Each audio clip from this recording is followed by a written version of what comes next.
An introduction to derivatives. So what are derivatives?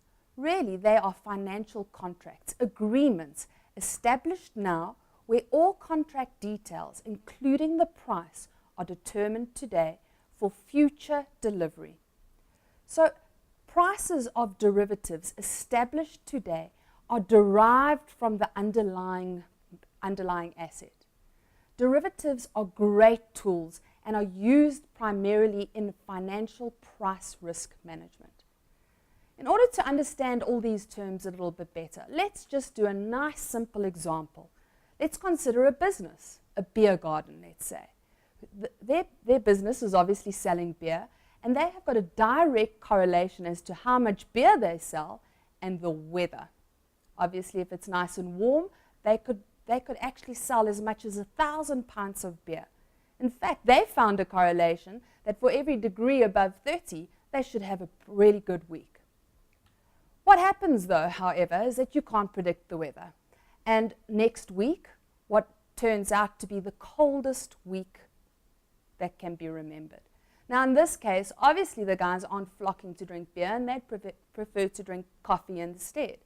Can you imagine the downfall for this business and their turnover and sales, where now only 357 pints of beer have been sold because the temperature has dropped?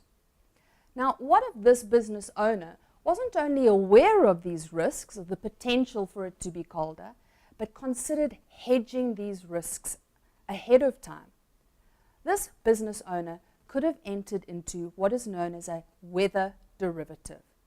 This is just an agreement today for something to settle in the future and with a predetermined compensation payout to be linked to, well, for every degree the temperature is below the average expected level, there'll be the certain cash payment.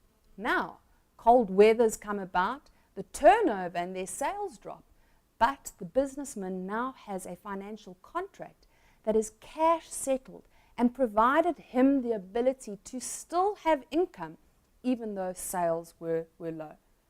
This is a great way to understand how derivatives, first of all, are priced according to the underlying asset. In this example, the weather derivative was priced on the underlying weather, on the dates in the future, and also indicates how they are used so well as financial risk management tools to eliminate uncertainty.